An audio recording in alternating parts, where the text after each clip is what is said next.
The Pagan Invasion is an explosive new 13-part video series providing a thorough behind-the-scenes examination of today's New Age movement and neo-pagan revival. Each superbly produced volume features rare footage from around the world, along with expert analysis by noted Christian leaders and authors. For more information, contact your local Christian bookstore or call 1-800-828-2290. California residents call 1-800-633-0869.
Hello, I'm Chuck Smith. And I'm Carol Matriciana. Welcome to this edition of The Pagan Invasion. Satanism. It is a subject that can produce a variety of reactions, from incredulous disbelief to paralyzing fear.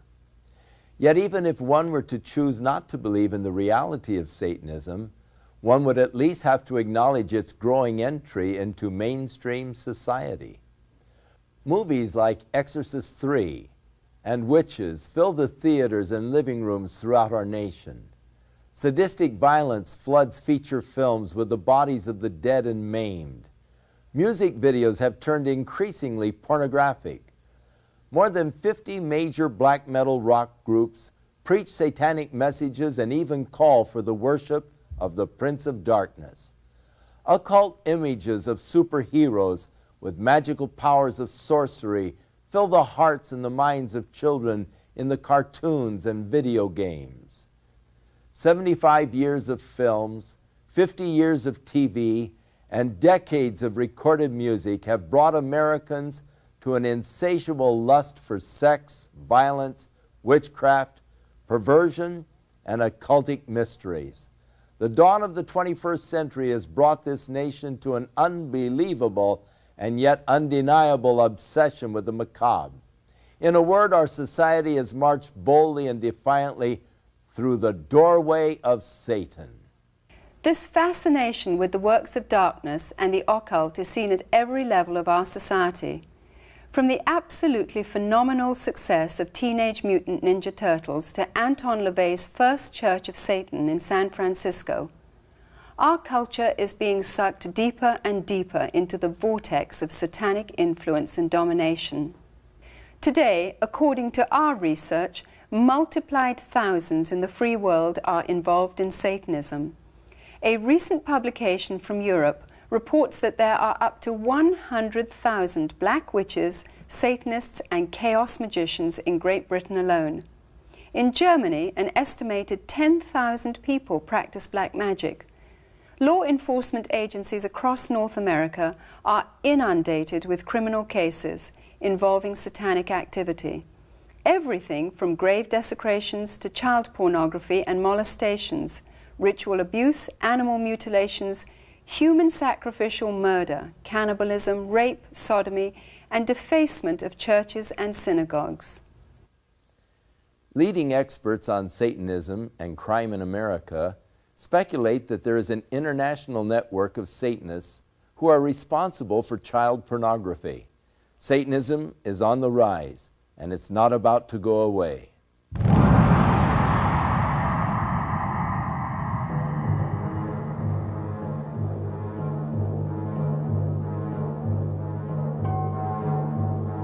Teenagers across America are playing with a new and frightening game, Satanism. Their school books are marked up with satanic symbols, upside-down crosses, pentagrams, the number 666. Their fashions glamorize the demonic. They are seduced by heavy metal heroes, many of whom feature satanic imagery in their songs and album covers. For some of these young people, the fixation on violence, evil, and death leads them to commit abominable crimes, including suicide and human sacrifice. Joseph Beeson, 18, and Edward Bennett, 19, both raised in Mormon homes, drew blood from their own veins and mutilated animals in satanic rituals. But that wasn't enough, so they eventually killed 18-year-old Michelle Moore. Sean Sellers, 17, the youngest death row inmate in Oklahoma, brutally murdered his mother and stepfather because they tried to prevent his satanic rituals.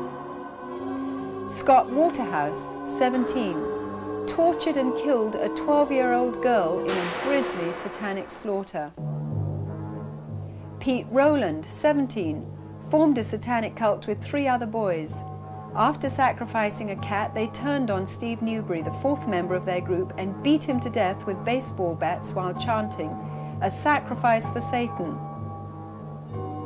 Richard Ramirez, the Night Stalker, was convicted of 13 murders and 30 other felonies. During the summer of 1985, he beat, strangled, raped, sodomized, shot, and slashed his victims in a rampage of sadistic satanic slayings. In the spring of '89, the dead bodies of 13 victims, one of whom was only 16 years old, were found mutilated and buried in a common grave near the American-Mexican border in Matamoros. This satanic drug-smuggling cult believed that sacrificing humans in bizarre rituals would give them magical protection.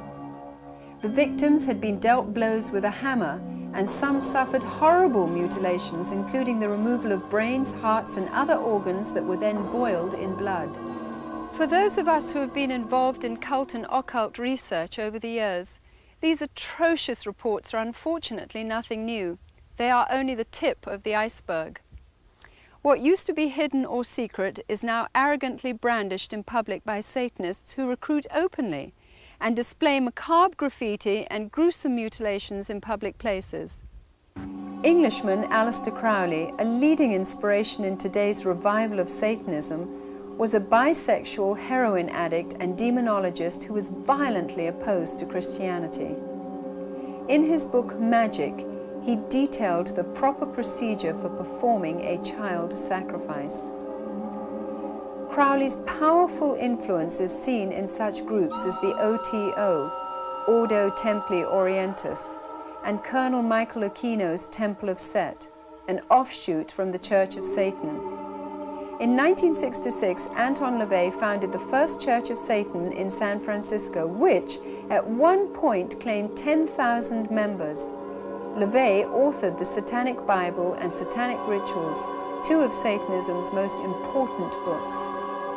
Astonishingly, when the Satanic Bible was first published, it outsold the Holy Bible 2-to-1 in many parts of America and 10-to-1 on some college campuses.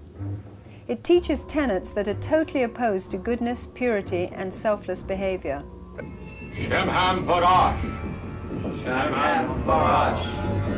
Hail Satan. Hail Satan. To the Satanist,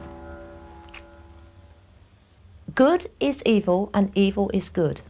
The truth is a lie and a lie is a truth. Sweet is bitter and bitter is sweet. And everything is twisted around the other way. The Satanists have merely followed the pantheist way of thought to its logical conclusion. If there are no absolutes, if God doesn't exist, He hasn't set absolute limits to what we can do. So therefore, anything that the self decides it wants, the self can go after. We believe in greed, we believe in selfishness, we believe in all of the lustful thoughts that motivate man, because this is man's natural feeling. And therefore, Satanists take that to its extreme and say, if I want to be violent, I can be violent. If I want to hurt others to gain my way, then I can hurt others to gain my way. There are generally four different groups of Satanists. We would like to classify them as the dabbler. Then you have your religious Satanist. Then you have your non-traditional Satanist, and then your generational Satanist. The dabbler we would classify as the teenager. The teenager would simply learn some things from his friends at school, dabble a little bit into the Ouija board, go down the library or the local bookstore and pick up a book, and kind of do his own thing. Not real dangerous, but he can be moved into further areas which could be criminal or dangerous in nature. The dabblers are the people who are putting the graffiti up on walls, knocking over tombstones, and making a general nuisance of themselves in the public. They are the ones also who will do the animal sacrifices, and they're really novices. They're considered lower level Satanists by those who are higher up into the satanic realm. The religious Satanists are protected by law. Anton LaVey's First Church of Satan in San Francisco would be an example of that. They are religious in their approach, and they try not to violate any man-made laws because it is not productive for their own self-interest. Now, the non-traditional Satanist is a gentleman or lady or the group of people who would take certain ideologies, develop a cult, usually polarized around some central theme, oftentimes taken from a biblical aspect, and use that to commit crimes, or they may not commit any crimes, but for what we're talking about for these purposes, the non-traditional Satanist is oftentimes the most dangerous. Now then there are generational Satanists. These are people who would have Satanism in their family, and it's passed down from generation to generation, just as the name would intimate, and these Satanists would produce all kinds of horrors secretly. From infancy, they have learned all these things. They have been molested, forced to drink blood, eat feces, urinated upon, sodomized, and just from generation to generation, it continues.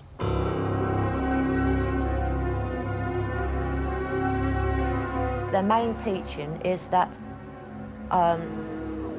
Satan had a part in creating the world with God, and he was wrongfully thrown out of heaven when he asked for equal power along with Jehovah God, and that one day he would regain his rightful place. So we have to make his army bigger, so the more recruits there are in Satanism and the occult on the earth, the quicker his army would grow, and then he would take over and overthrow Christ and the Christian church.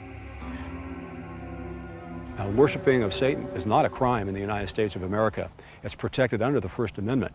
Therefore, if you see a group of people dancing around a fire, they're not committing any crime. There's nothing that the United States law enforcement can do. It's not against the law to be a Satanist or to be a member of a witchcraft group, you know, or to be a doorknob worshiper. I don't really care what your form of religion is. I don't investigate the religion. It's the crime I investigate. There are no statistics to prove anywhere in the United States of America or the world that this stuff is widespread. But it's my opinion that it's more widespread than you can shake a stick at. In Britain, we are beginning to see that Satanism is widespread. From the contacts we have through social services, voluntary agencies and the police, we are beginning to monitor the situation, therefore developing a picture which is showing that we have a very serious problem. Priests, ministers, doctors, police officers, judges, businessmen, oilmen, teenagers are all linked together for one purpose: to sacrifice whatever they want to Satan. Yeah, it would be a whole lot easier if these people wore, you know, had horns and a pitchfork and a red suit, but they just don't. They could be your next door neighbor.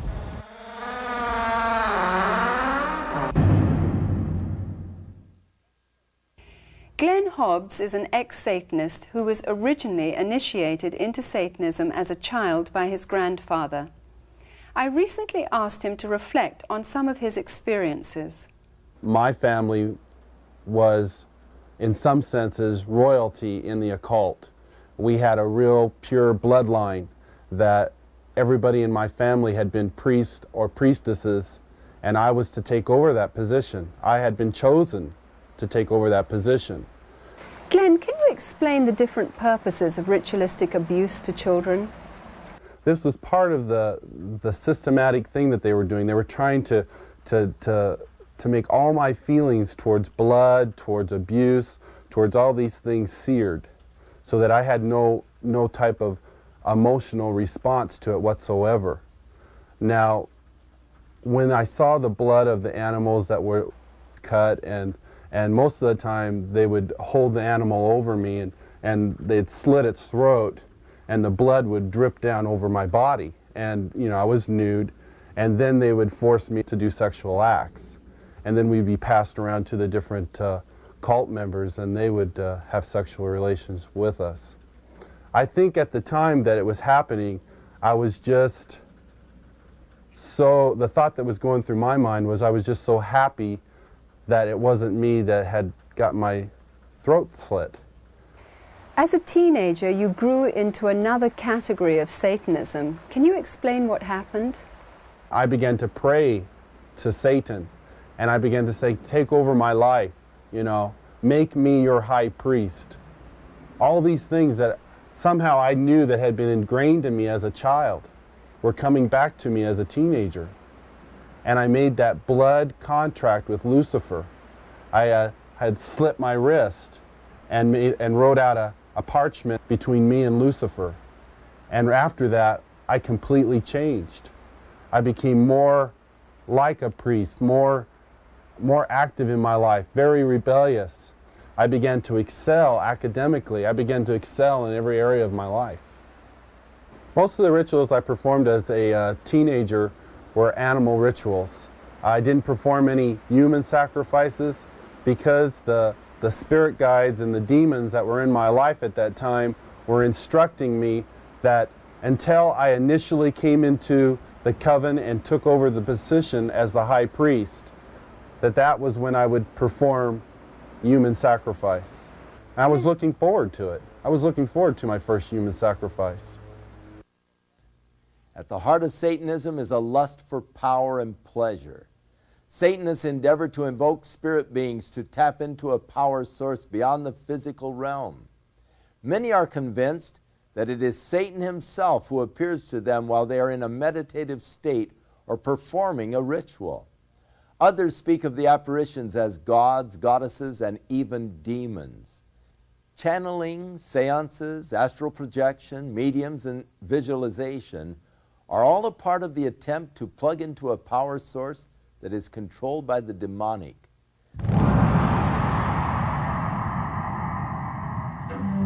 As far as the attraction, I mean, what actually would make somebody become a Satanist?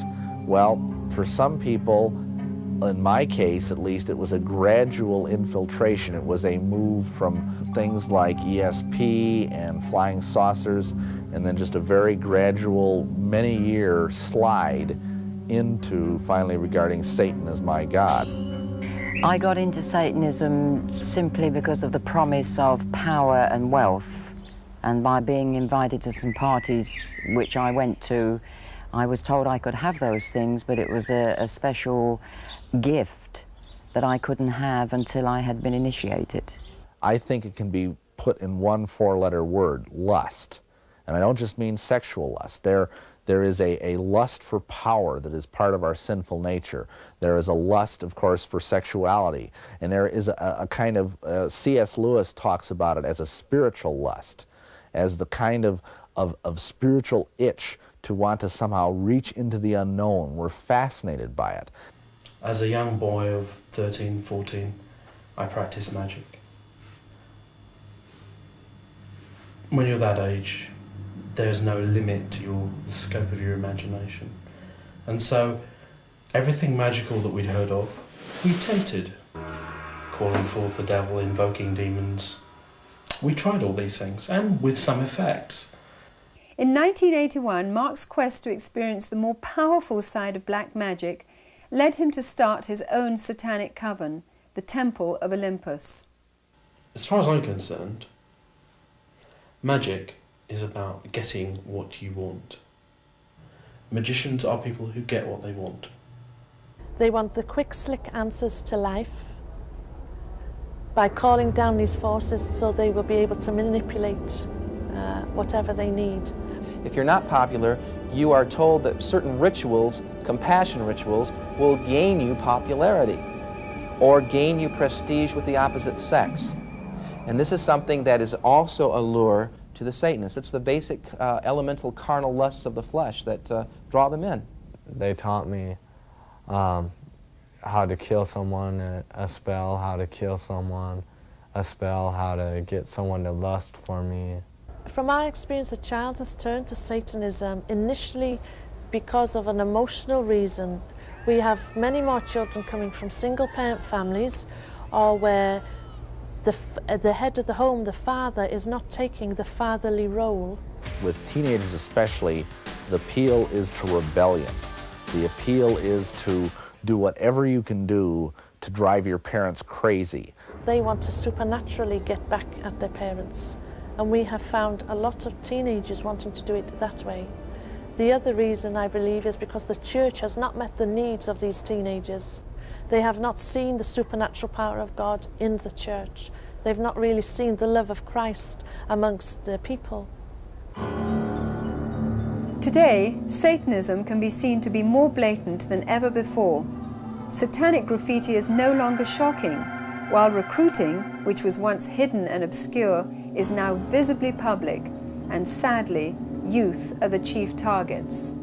Recruiters will go out there into various high schools and draw kids into the system because they're very street smart, some of these Satanists, and they can draw these kids into it very seductively where their parents may not even know it. I have young people calling me regularly, telling me that they have been involved in some sort of animal mutilation sacrifice. And the reason why they say that they go out to these animal mutilation sacrifices is because they're provided with vodka or drugs, cocaine, or free sex.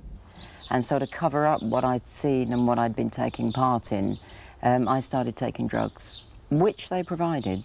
So that was another reason for staying at the coven. They were providing me heroin.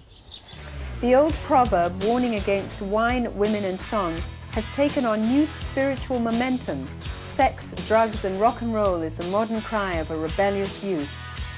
Satanist Aleister Crowley has indirectly influenced many leading rock groups, including the Beatles, the Rolling Stones, Led Zeppelin and Ozzy Osbourne, who even wrote a song about Crowley. Today's music industry commercializes satanic themes without concern for the souls they seduce. Even those bands who promote hardcore Satanism deny that they are Satanists, but admit that Satanism sells and that they are simply giving their fans what they want to hear. Many bands get their ideas from horror films and videos, which explicitly depict satanic rituals, death, murder, and cruel tortures. Evidence shows music laced with satanic overtones has played an important role in the lives of many of the teenagers who have been convicted of satanic killings. Night Stalker Richard Ramirez, obsessed with the music of the rock group AC/DC, admitted that their lyrics influenced his mayhem killings. I see a lot of them that are getting involved in it, and it started out with the music, you know, not all rock music, mostly the things like the black metal or speed metal type things, where they have the heavy satanic type overtones to the music. Your groups such as Venom, Slayer, Merciful Fate, these are bands that will blatantly teach these kids various occultic practices.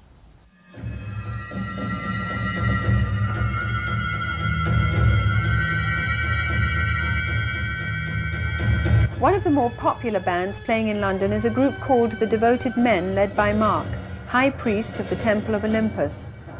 Mark says he receives transmissions from demon gods and goddesses who give him the music and lyrics to perform on stage. Very frequently there's this otherworldliness about the words themselves. It's almost as if we're not writing the words, but we're just, our hand is performing the action, but it's not our mind.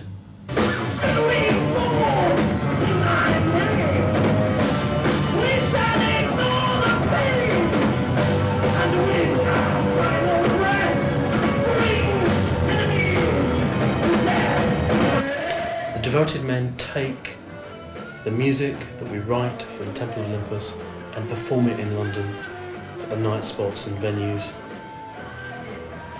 before a live young audience, basically present our message. The band's main function is to recruit new members into the outer circle of Mark's satanic cult. High priestesses Sarah and Julianne left the cult due to the inner circle's heavy dependence on black magic and perverted sex rituals. The idea of the Devoted Men, which was the band that they had, was another way to try and get world domination. They thought that by being a successful rock band, that they'd get the money to go to the States and open up an enormous, complex religion over there. When you first joined the Temple of Olympus, you'd attend an outer circle meeting. And from going along to that, you wouldn't realise what was really going on in the Temple of Olympus at all, because that's only witnessed by the inner order. You'd be offering flowers and wine and reading out poetry, and everything would be very sweet and very lovely. In Britain, we are seeing from the recruitment programs that we are watching and from the contact magazines that we have, that what is being advertised and what is actually happening in the coven are two different things. We were told to use whitewash liberally and to cover up any signs of any shades of black magic at all that were in the inner order. And there are many other orders who put on this front of being fairly innocent, but actually when the people are involved and initiated, they see that they are being trained into prostitution, in pornography, as well as into Satanism itself as a religion.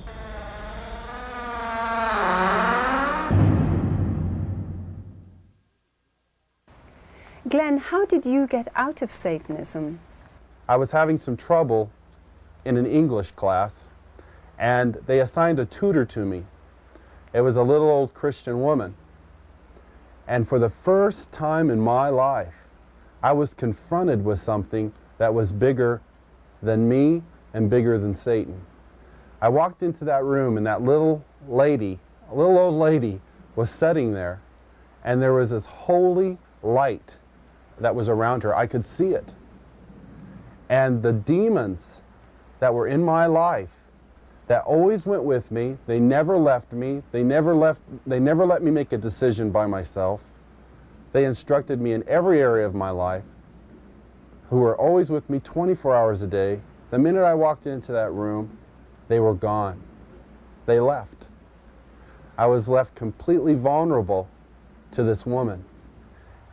I was infuriated. I was so mad because I was threatened by a Christian. And it just shook everything that I believed in for a moment. And she began to share with me Jesus Christ in a new way that I had never learned before. She told me that Jesus loved me. I had no concept of love. Love to me was something you took. It was something you used to get what you wanted. She told me something that has stuck with me all my life. She said, Glenn, Jesus became a sacrifice for you willingly.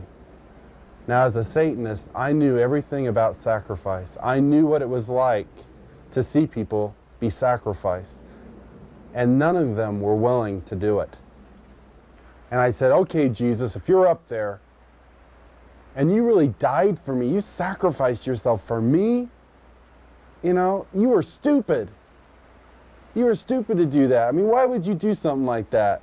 If you're God and you're so real, prove it to me. Prove it. So I clenched my fists and I closed my eyes and I stood there waiting for something to happen. I thought, you know, if he's God, he's going to move the earth or there's be a bright light or something, you know. But God threw me a curveball. He did something that I wouldn't have never expected. He moved past all the Satanism. He moved past all the hurt. He moved past all those icy walls.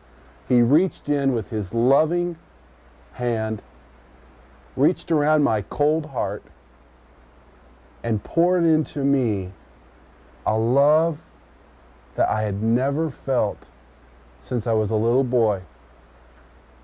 I never knew what it was like to be loved. I never knew what it was like to be taken in my mother's arms or my father's arms and to say, I love you. I'm going to protect you. Glenn, do you think that Christians are susceptible to being drawn into the occult? I certainly do. I know of many Christian people who tamper with the occult, many Christian people who go to fortune tellers and have their palms read.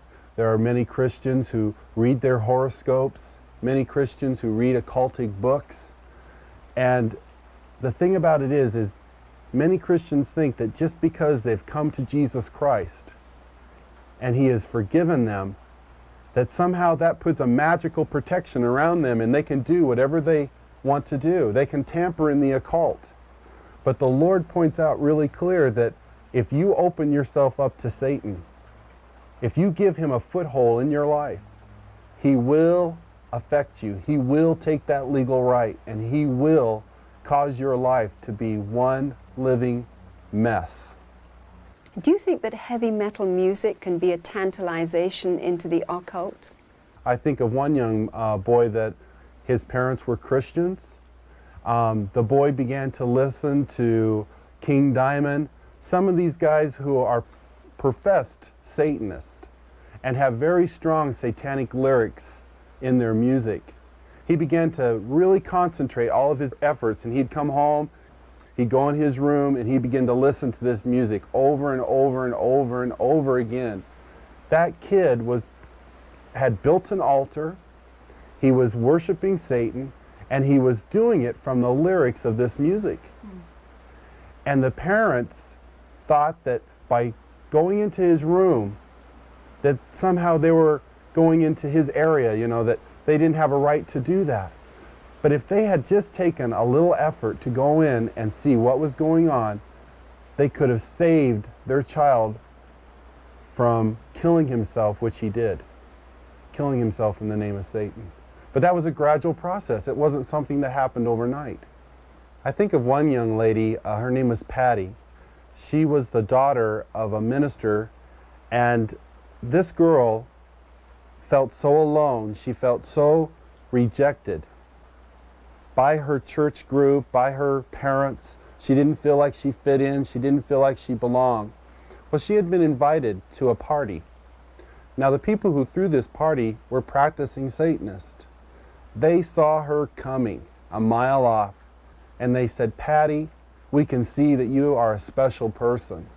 Patty, we see you've got a special ability. You've got some kind of a psychic ability. You know things that other people don't know, right?" And Patty would say, "Yes, that's right." They began to show her approval. They began to have these parties where they had seances. They had these parties where they would have drugs. Now, it escalated to the point where she was involved in a sexual orgy, and they took Polaroid pictures of her. They brought the pictures to her, and they said, "Now, we're doing this for your good, Patty. You've got to become a part of this coven, and if you don't, we're going to show your parents what you've done." Of course, what did she do? She became part of the coven, and the minute she did that, she went into rebellion. A spirit of rebellion fell over her. She became a high priestess of that coven and totally forsaked all of the Christian teaching in her life. And why was that? Because she didn't feel the love of Jesus Christ in her life from Christian people. In September 1990 in Washington, D.C., an international gathering of leaders of the Church of Satan from across America and Europe was held. The objectives were to plan a strategy and perform rituals designed to launch Satan's all-out assault on the true Church of Jesus Christ and to work destruction upon Christians, especially Christian leaders. It was hoped that this convention would unleash full satanic power around the earth and harvest additional souls for Satan.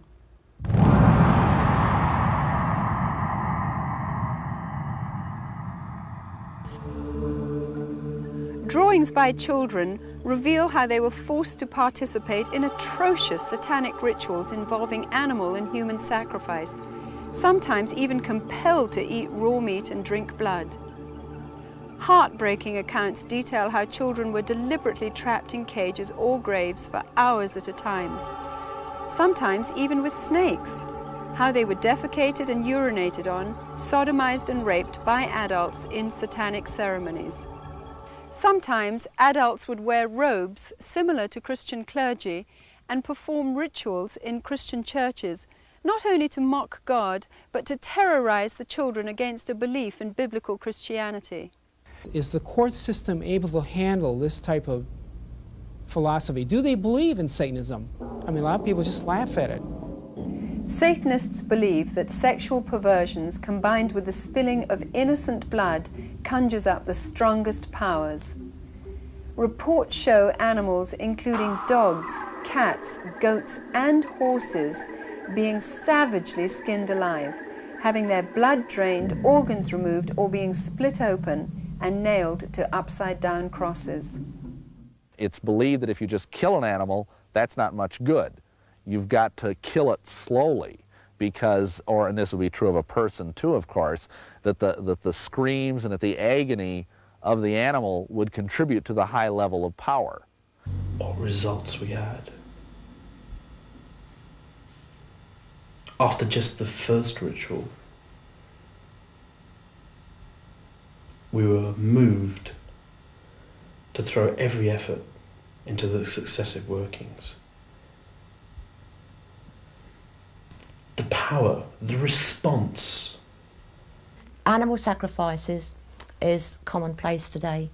And in the order that I was involved in years ago, there was even human sacrifice.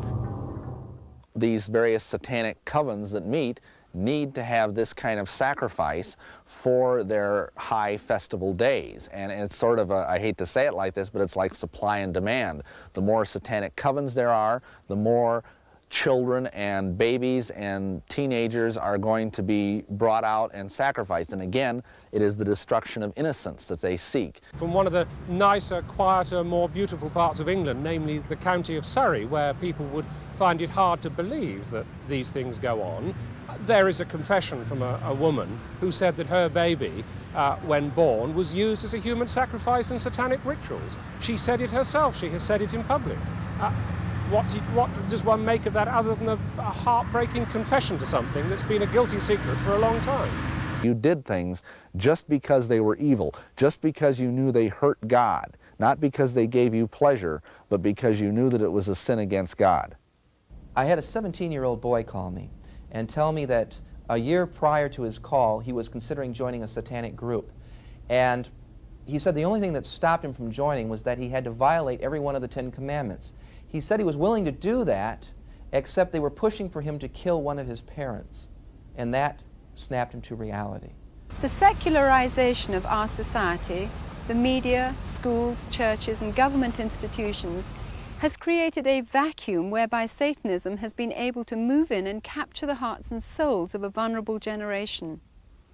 At no time in modern history has occultism in its various forms been so widely practiced as it is today. Here are some things that concerned parents can look out for. You can see warning signs sometimes in a perfectly happy, healthy child who suddenly changes so dramatically in his behaviour. Or a child who begins to show signs or suspicions of drug abuse. You will see the same withdrawal symptoms as you would with drug abuse, where there is a change in personality, aggression, a rebelliousness towards the parents, difficulty in sleeping, temper tantrums, and wanting to stay in their room so that they can play with the altar or call upon the gods. Pay attention to what, his notebooks, things like that. What's he really scratching or drawing on his notebooks, What's he doing at home, Is he withdrawn into himself? Is he avoiding the rest of the family? The greatest protection a parent can do is to keep an open line of communication with their young people. That's the central theme that comes up over and over with kids. Well, I can't talk to my mom. I can't talk to my father. Let them know right from the start it's okay to talk to you, You're not going to condone them doing things wrong, but you're not going to stop loving them either. It's no good shouting and getting mad with the kid. It is time to put your family in order. If we don't handle this now properly in our church by teaching our Christian children where their protection lies, where their faith is, who is Satan and where he is in position to the Christian gospel, then we are going to be rendering the next generation useless in defeating this problem, which is just escalating.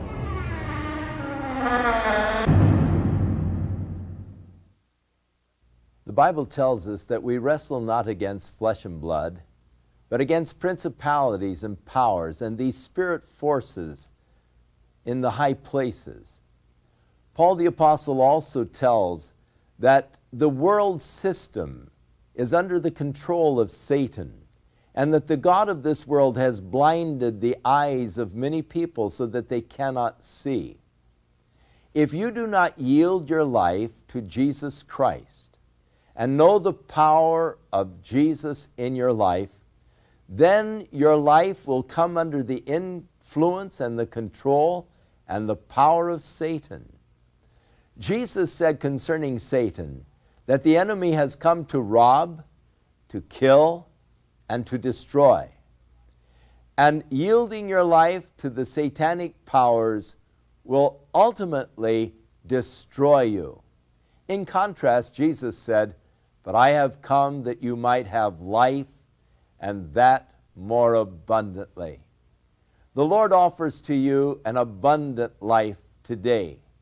Satan offers destruction. A man must make his choice whether he will yield to the powers of God or to the powers of darkness. When you consider the consequences, it really doesn't make a choice, but it is just plain good sense to yield yourself to God. Within all of us, there is a God-shaped vacuum.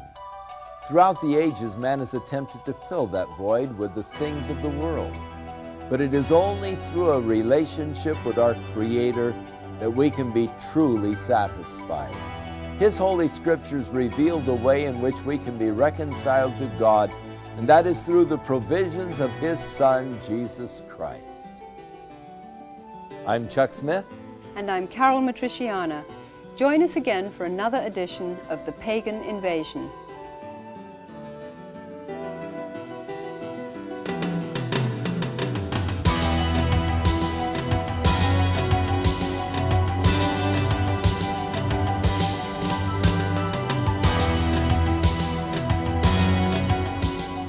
The Pagan Invasion is an explosive new 13-part video series providing a thorough behind-the-scenes examination of today's New Age movement and neo-pagan revival.